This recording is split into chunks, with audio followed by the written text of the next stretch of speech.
shit up.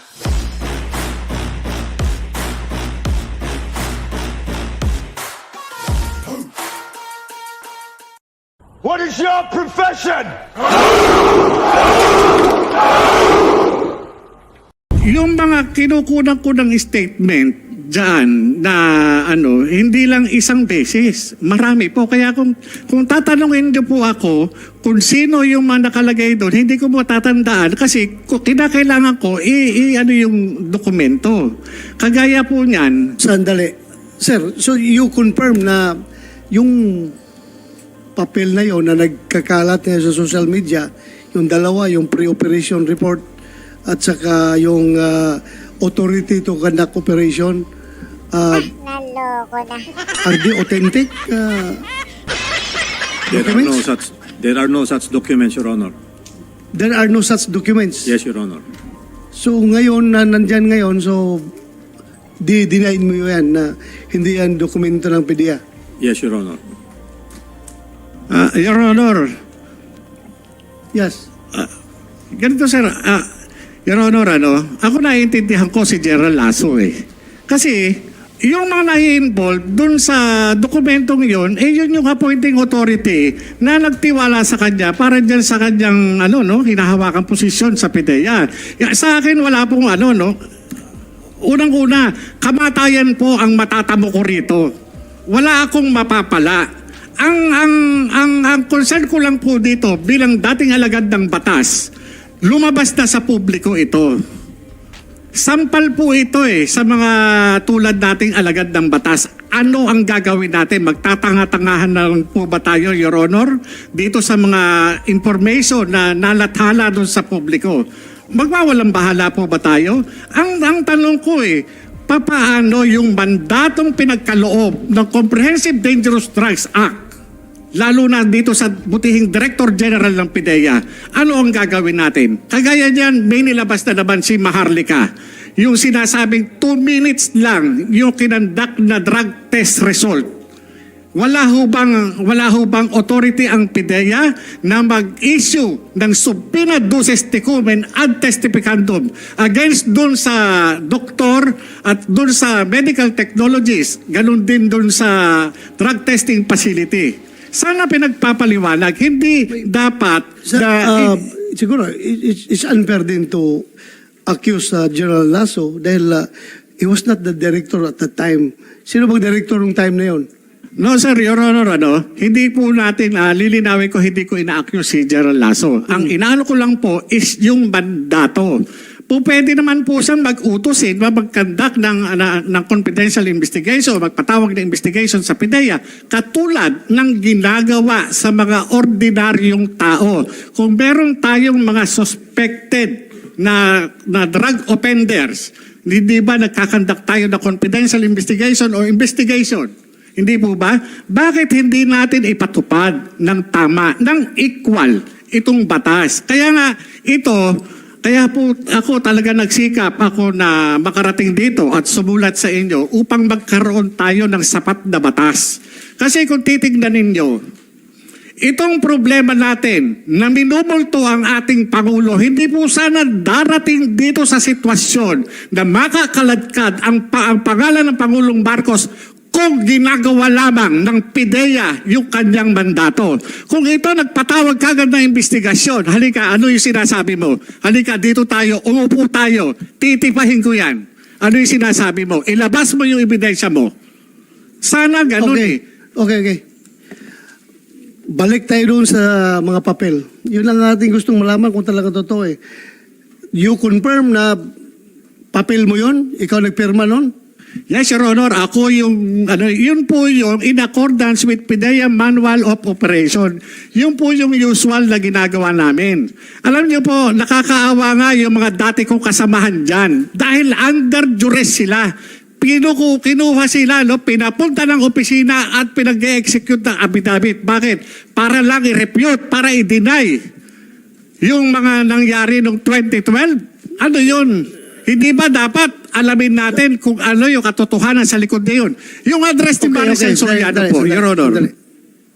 So, totoo yun, sir, na pinapag-execute yun ng affidavit yung mga tao na yon? Hindi po, To deny? hindi po totoo, Your Honor. Ang nangyari po, nung sumulat po siya sa akin, ay siyempre, bago namin umpisan yung investigasyon, mag-uumpisa kami doon sa sulat niya. Yung mga kasamahan niya, noon, na andyan pa ngayon sa PIDEA, ay nagsabi sila na walang ganun nangyayari, na meron siyang informante na in-interview, ginawan ng sworn statement. Kaya po sila nag-execute ng affidavit at nandito po sila ngayon. Pwede niyong tanungin. Hindi po namin sila fuinersa. Pwede paupuin natin dito. By the way- Sino yun? Sino mga yun? Sinong paupuin natin? Kasama po namin, Your Honor. Please, patawag natin. Sergeant at Arms. And by the way, Your Honor, if I may add, yung sinasabi po niya na hindi siya dismissed from the PNP, meron kaming copy of the orders coming from the Philippine National Police kasi nag-conduct kami ng background check sa kanya and he was really dismissed.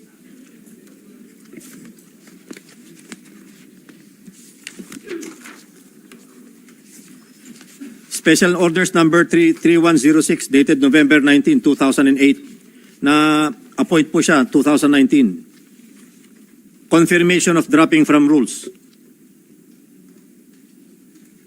Paragraph number 4.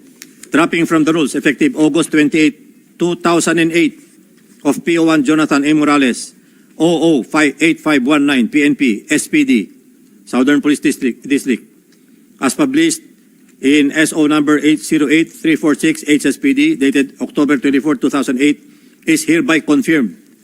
So talagang niloko po niya yung PDS na finilapan niya na isinubmit sa PIDEA asking for appointment. Kasi kung nalaman po sana yun, hindi po siya i-accept sa PIDEA. Ako po ay, tama po yung sinabi niyo, wala pa ako sa PIDEA noon nangyari itong mga to. But we are basing on records. May mga papeles po kami na hawak. How can he deny? So ito po yung Yes, you may answer. Your Honor, yung pinakikita niya, no, ulang-una, ngayon ko lang nalaman doon sa sinasabi ni Director General Lasso. Ang tanong ko lang, Your Honor, Mr. Chairman, ito bang dokumento na ito ay formally served sa akin? Meron ho ba siyang ebidensya na magpapatunay na yung sinasabi niyang dismissal order ay pinareceive sa akin? Notified ho ba ako? Para sabihin na ito ay pinasisinungalingan ko o nagsinungaling ako. Dapat yan, natanggap ko yan para alam ko. Sandali. Hindi mo natanggap yung dismissal order mo? Wala po ako natatanggap. Kaya nga po... So, hindi mo alam na na-dismiss ka? Hindi ko po alam. Kasi nga, ang may problema po dyan is doon sa recruitment ng PIDEA. Dahil nga ako po, nag-comply ako doon sa hinihingi ng PIDEA eh. Naghingi po ako eh. Hindi ko, yung ko nga lang po nalalaman yan eh. Hindi kaya... I'm trying to be objective here. Kung ikaw PO1, nalalabasan ka ng order na dismiss, hindi mo alam yun? No, Your Honor, hindi ko po alam. Kasi kung alam ko man yan, na-receive ko po yan. Sorry. As I've said, I'm trying to be objective here, pero parang very irregular na hindi mo alam na dismiss ka na pala serbisyo. Ako forgive me if this comes offensive to you. But para sa akin, PO1 ka, may lumabas sa order na dismiss ka, hindi mo alam, tumatanggap ka pa ng sweldo noon after nung lumabas yung order. Kung hindi mo alam ang order, nalaman mo ba na may sweldo ka pa na dumarating? Yes sir, wala akong Your Honor, nung nag-apply ako sa PIDEA at pinag-comply naman nila ako doon sa mga requirements, nakapaghingi pa ako ng mga clearance eh. Nakapag-clearance pa po ako. Hindi ako makaka-transfer kung walang clearance na binibigay sa akin ang PNP. Okay. Nag-clearance po ako. Kaya nagtataka ako doon sa ipinakikita ni alam mo, ni Director General Lasso. Itong hearing natin na ito is very important. Very important ito. Kaya nag-present din sila ng kanilang facts about you or maybe against you.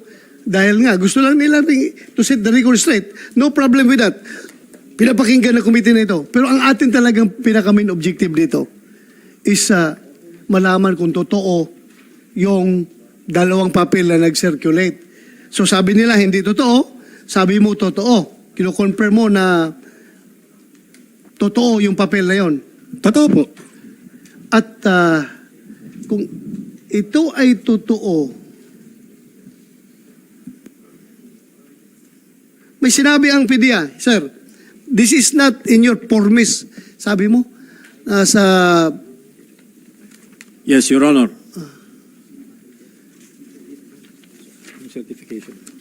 Sir, yung formis po is a record of all the plans and operations that we conduct.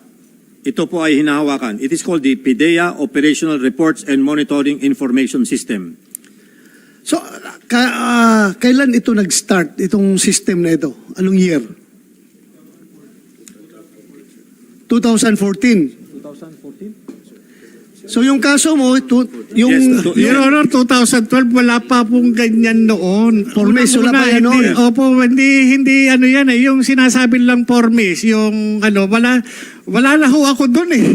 Yung Okay. kung ano na yan, kagaya Sir, niyan. Your Honor, Yes, sir. Wait. totoong wala pong formis pa noong 2012. Kaya lang, meron po kaming data monitoring system of the National Operations Center. Dala po namin yung mga binders namin ngayon to prove to you that there is no such entries na sinasabi po niya. Kasama po namin. And by the way, sir, nandito na po yung apat na tumestigo or nag-execute ng affidavit that wala pong nangyaring ganun sa opisina nila nung panahon na yun.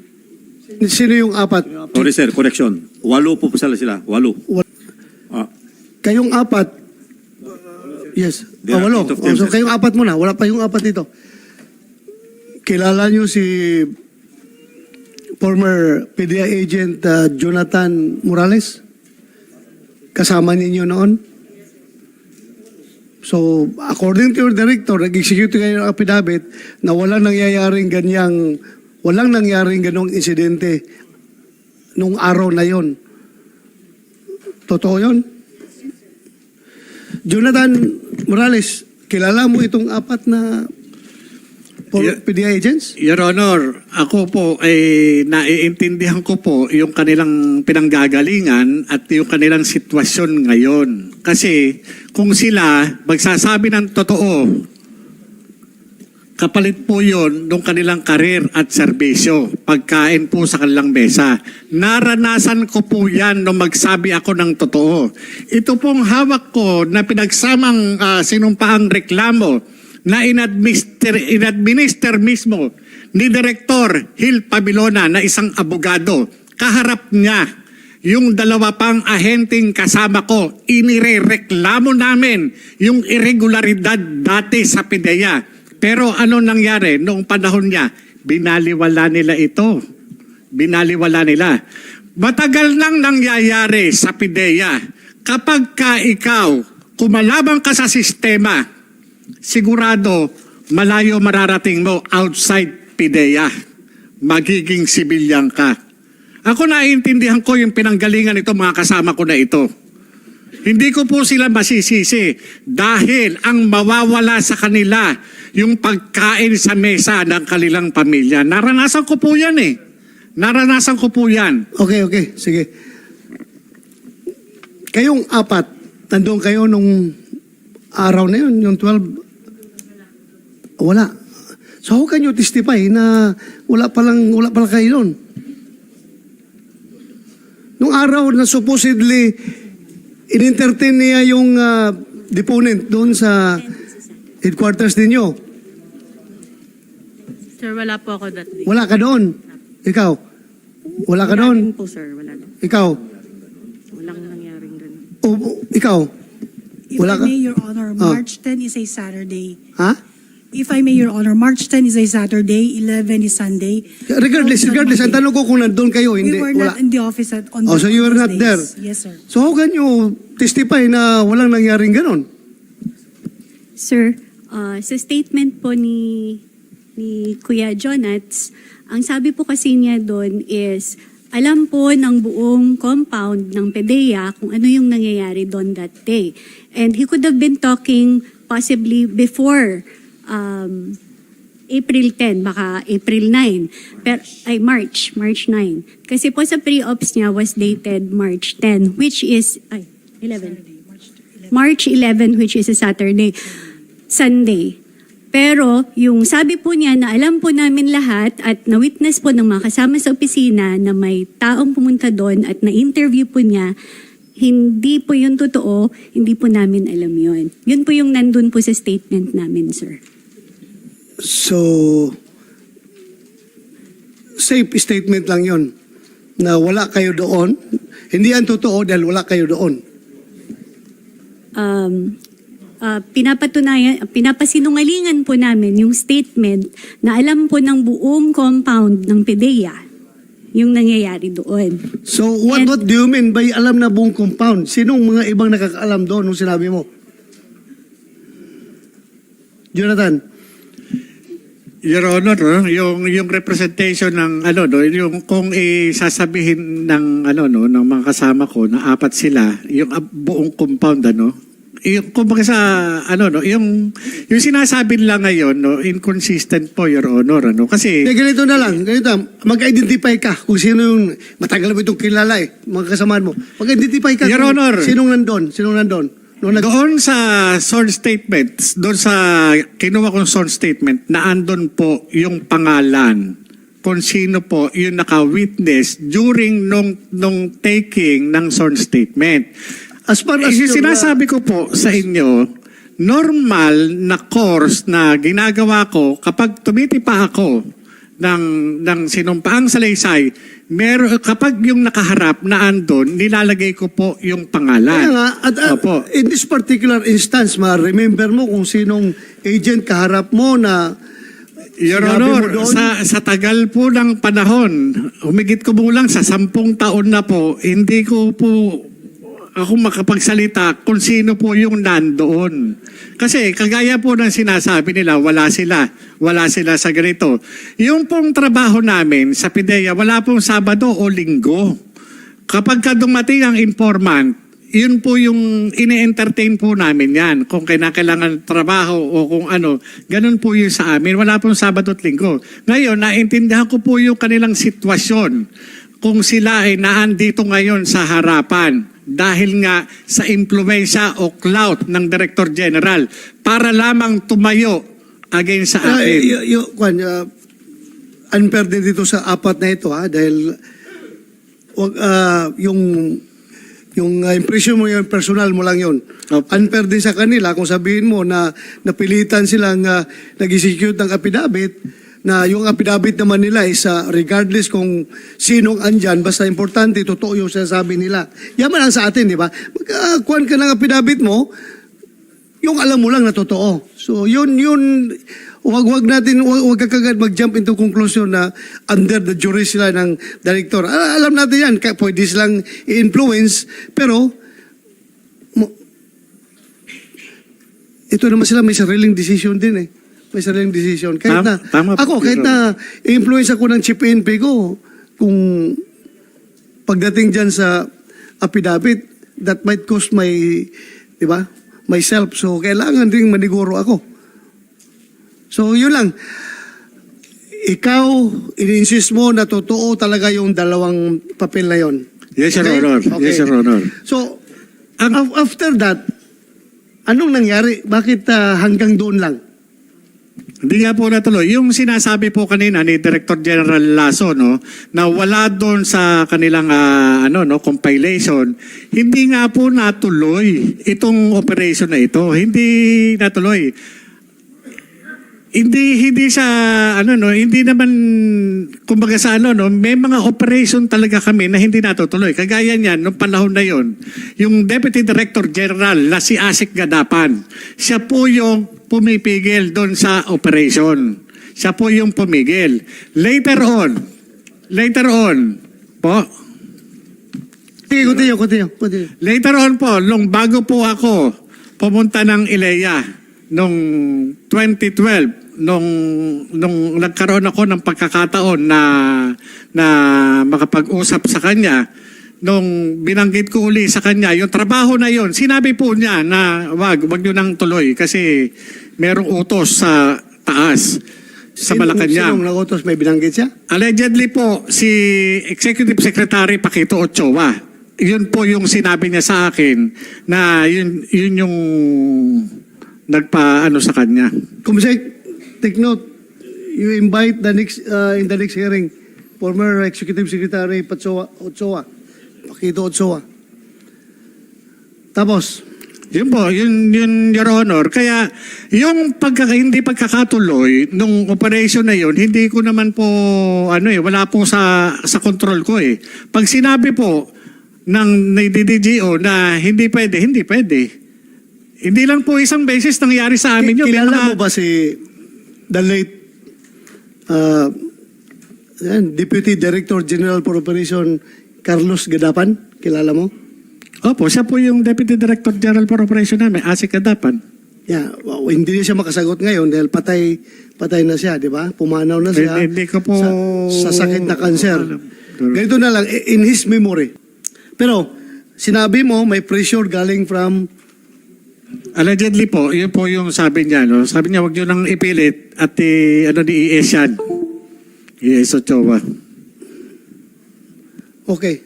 Then, after that, Wala na po, hindi na natuloy yung operation. No? Pero, yun pong sworn statement, yung deposition of witness na kinuha ko, kasi preparation po yan eh. Based doon sa declaration po ng confidential informant, nakita ko maganda yung trabaho, malaki yung trabaho. At yung ang instruction ko pa nga sana doon sa confidential informant, kung natuloy, pinakukuha ko sana siya ng sample para isubmit yung sample na yun sa laboratory service. Para pagka nag-apply ako ng search warrant, ito na po yung magiging namin, merong probable cause, magkakaroon ng probable cause, yung application namin sa search warrant para yung judge mag-issue ng search warrant. Yan po yung Ngayon, itong mga dokumento na ito, iniwan ko po doon sa opisina. Inilagay ko po yun sa folder. Naka-cover sheet po yun na kulay blue. Ang laman po nun, yung sworn statement, yung mga litrato na computer printout na galing sa cellphone niya na ibinigay sa akin. Yun po yun. Plus, so, ganito. Opo. Tayo sa serbisyo, meron tayo minsang practice. Although, hindi ito sanction na practice. Minsan kasi, pag na-relieve yung investigator sa isang post, may lipat siya, matransfer. Minsan dala-dala niya yung papel niya eh. Mayroong ginagawa yan. In your case, hindi mo bit yung papel na yun. Your Honor, ultimo nga yung mga case folder ko na para doon sa mga atin ako hearing. Wala po talaga dahil kaya nga ako na-demanda ng kinasuhan ng PIDEA ng 91 at saka 92 dahil po dyan. Okay, so just to set the record straight, hindi ba ikaw ang nagbigay ng papel na yun kay... No, Your Honor, hindi No. po. Kaya nga po sabi ko dapat managot. Ultimo yung Maharlika gusto ko siyang idemanda. Kasi nga, ngayon, pati ako nadadamay dito sa lintik na dokumento na yan. Nandyan sa opisina, nananahimik ko ako sa mahigit 10 taon. Nilabas nila yan. Ngayon, bakit ako sumulat?